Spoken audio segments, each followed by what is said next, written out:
মৰমৰ ছাত্ৰ-ছাত্ৰীসকল, আমি আজি আলোচনা কৰিম পঞ্চম শ্ৰেণীৰ নতুন গণিতৰ পাঠ নং 4 গুণিতক আৰু উৎপাদকৰ বিষয়ে। প্ৰথমে আমি আলোচনা কৰিম উৎপাদক কি। কোনো এটা সংখ্যাৰ উৎপাদক বুলিলে আমি কি বুজো আৰু এই বিষয়ে বুজিবলৈ আমি এটা ক্ৰিয়াকলাপ কৰি চাওঁ আহা। মোৰ হাতত 12টা মাৰ্বল আছে। এতিয়া এই 12টা মাৰ্বল বিভিন্ন গোটত আমি ভাগ কৰি চাওঁ আহা।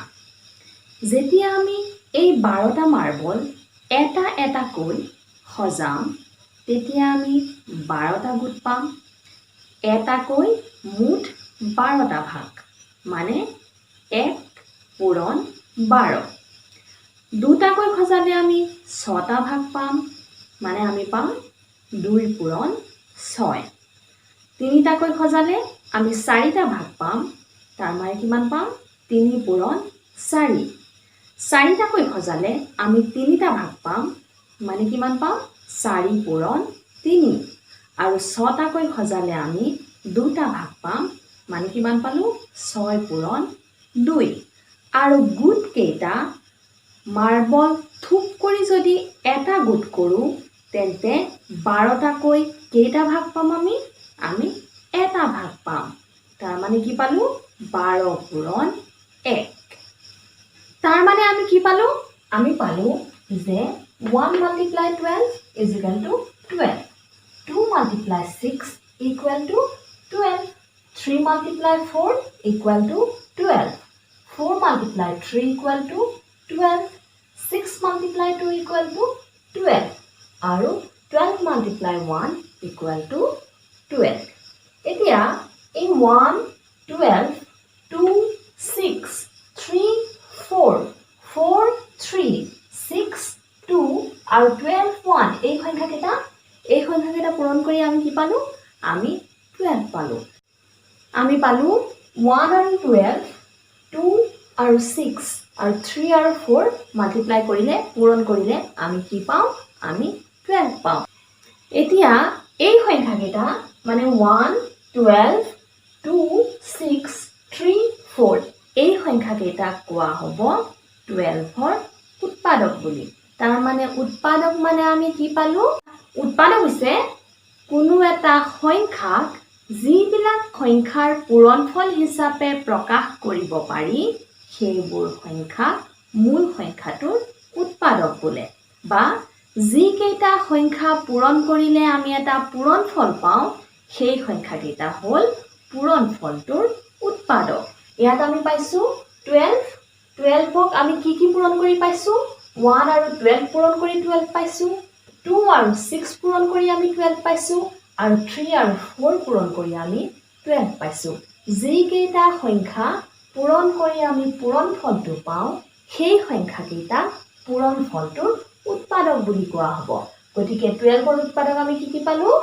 1 12 2 6 আৰু 3 4 এইকেইটা হৈছে 12ৰ উৎপাদক। বুজিছা তোমালোকে নিশ্চয়। এতিয়া আমি এই সংখ্যাকেইটা চাওঁ আহা 9 আৰু 24। এতিয়া 9ৰ উৎপাদক আমি কি পাওঁ 1 আৰু 9 মাল্টিপ্লাই কৰিলে 1 আৰু 9 পূৰণ কৰিলে আমি কিমান পাম 9 পাম। তেনেকৈ 3 আৰু 3 পূৰণ কৰিলে আমি 9 পাম। তাৰ মানে 9ৰ উৎপাদক কি হ'ব 1 3 আৰু 9। যিকেইটা সংখ্যা পূৰণ কৰি আমি 9 পাইছো সেই সংখ্যাকেইটা হ'ব 9ৰ উৎপাদক। ঠিক তেনেদৰে 24 এই সংখ্যাটো 1 * 24 কৰিলে আমি 24 পাম, 2 * 12 কৰিলে আমি 24 পাম, 3 * 8 কৰিলে আমি 24 পাম আৰু 4 * 6 কৰিলে আমি কিমান পাম 24 পাম। গতিকে এই সংখ্যাকেইটা 1 24 2 12 3 8 4 6 এই সংখ্যাকেইটা হ'ব 24ৰ উৎপাদক। উৎপাদক কি তোমালোকে বুজিছা নিশ্চয়। এতিয়া কোনো এটা সংখ্যাৰ উৎপাদক বৃক্ষ কেনেকৈ সাজিব পাৰি আমি চাওঁ আহা। আমি যদি 9 এই সংখ্যাটোৰ উৎপাদক বৃক্ষ সাজো তেনেহ'লে 9ৰ উৎপাদক কি আছে আমি এটা পাম 1 আৰু আনটো কি পাম 9 আৰু এইটোক যদি 9ক যদি আমি ভাঙি দিওঁ এইটো কিমান পাম 3 * 3 = 9 আমি এইটো পালো 9ৰ উৎপাদক বৃক্ষ তেনেকৈ আমি যদি সংখ্যা 12 লওঁ এইটোক আমি পাম 2 লগত যদি আমি 6 মাল্টিপ্লাই কৰি দিওঁ কিমান পাম 2 6 are 12 এতিয়া যদি 6 ক ভাঙি দিওঁ 2 multiply 3 2 3 যায় কিমান পাম আমি 6 পাম এইটো হ'ব 12 এই সংখ্যাটোৰ উৎপাদক বৃক্ষ আৰু এই 12 সংখ্যাটোৰ আন এটা উৎপাদক বৃক্ষ আমি পাওঁ এনেকে 12 যদি আমি কৰো 3 multiply 4 এতিয়াও আমি কি পাম 12 পাম আৰু এই 4 টোক আমি কেনেকৈ পাম 2 multiply 2 এইটো হৈ যাব 12ৰ আন এটা উৎপাদক বৃক্ষ কেনেকৈ সাজিব লাগে তোমালোকে বুজিছা নিশ্চয় এতিয়া 36 এই সংখ্যাটোৰ উৎপাদক বৃক্ষ আমি সাজো আহা এইটো 36ৰ উৎপাদক ললে আমি কিমান পাম 2 লগত আমি যদি 18 মাল্টিপ্লাই কৰি দিও আমি কিমান পাম 36 পাম এতিয়া আমি এই 18ৰ উৎপাদক কি পাম 2 multiply 9 2 গুণ কিমান পাম আমি 18 পাম এতিয়া আকৌ এই 9ৰ উৎপাদক যদি আমি লওঁ আমি কিমান পাম 3 multiply 3 3 যায় কিমান হৈ যাব 9 হৈ যাব গতিকে আমি 36ৰ উৎপাদক কি পালো 2 18 9 আৰু 3 এইকেইটা হ'ব 36ৰ উৎপাদক বৃক্ষ বুজিছা তোমালোক আমি পালো উৎপাদক কি আৰু উৎপাদক বৃক্ষ কেনেকৈ সাজিব লাগে এইটো পালো এতিয়া আমি চাওঁ হা গুণিতক কি এতিয়া গুণিতকৰ বিষয়ে বুজিবৰ কাৰণে মই এটা সংখ্যা লৈ লৈছো 7 এতিয়া আমি চাম এই 7ৰ গুণিতক কি হ'ব পাৰে আৰু 7ৰ কিমানটা গুণিতক হ'ব পাৰে আমি কি পাওঁ 7 multiply 1 is equal to আমি কিমান পাম 7 multiply 1 is equal to 7 এই 7 হৈ যাব এই 7 সংখ্যাটোৰ এটা গুণিতক 7ৰ লগত আমি 1 পূৰণ কৰি কিমান পাইছো 7 পাইছো আৰু এই 7টো হৈ যাব 7ৰ এটা গুণিতক ঠিক তেনেদৰে আমি পাওঁ 7 multiply 2 আমি কিমান পাম 7 multiply 2 আমি পাম 14 এই 14 হৈ যাব এই 7 সংখ্যাটোৰ আন এটা গুণিতক গতিকে গুণিতকে কি বুজালে যে আমি 7 সংখ্যাটোৰ লগত যদি এটা সংখ্যা পূৰণ কৰো আৰু পূৰণফলটো যেটো আমি পাম সেইটো হৈ যাব 7ৰ গুণিতক ইয়াত 7ৰ গুণিতক আমি এটা পাইছো 7 আৰু আনটো পালো কিমান 14 ঠিক তেনেদৰে পাওঁ 7 multiply 3 is equal to কিমান পাম 21 এই 21 হৈ যাব 7ৰ আন এটা গুণিতক আৰু এইদৰে এই তালিকাখন বাঢ়ি গৈ থাকিব 7 multiply 4 is equal to 28 পাম সেইটো হৈ যাব 7ৰ আন এটা গুণিতক তাৰ মানে এনেকৈ তালিকাখন বাঢ়ি গৈ থাকিব আৰু এইটো অসীমলৈকে বাঢ়ি গৈ থাকিব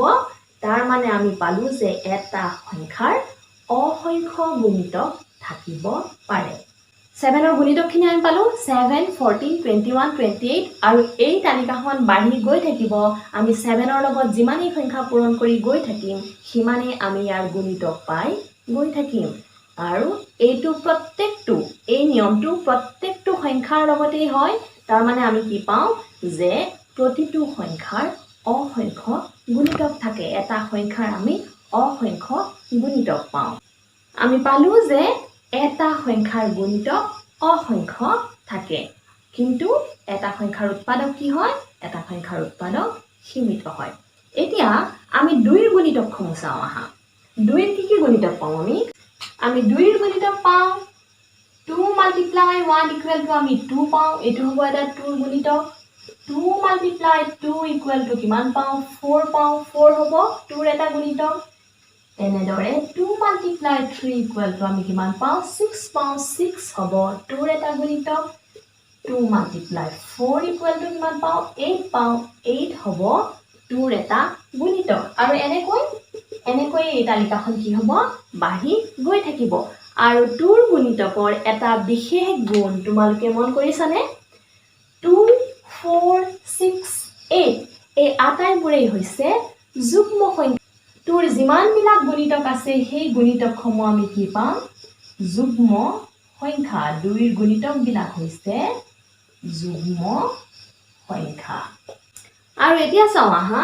যিবিলাক সংখ্যা 2ৰ গুণিতক নহয় সেইবিলাক কি হয় তাৰ মানে 2ৰ গুণিতক যিবিলাক নহয় 1 3 5 7 9 এই সংখ্যাবিলাক 2ৰ গুণিতক নহয় আৰু এই সংখ্যাবিলাক কি জানানে এই সংখ্যাবিলাক অযুগ্ম সংখ্যা এই সংখ্যাবিলাক হৈছে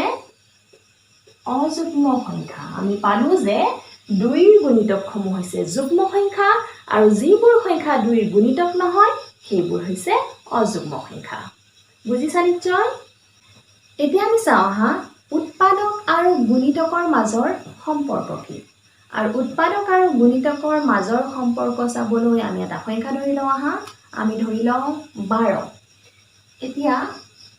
12 12 ইয়াৰ যদি আমি উৎপাদকবিলাক লিখো আমি কি কি পাম আমি পাম 1 multiply 12 এই দুটা 12ৰ উৎপাদক আকৌ কিমান পাম 2 multiply 6 2 multiply 6 is equal to 12 আৰু পাম 3 multiply 4 আমি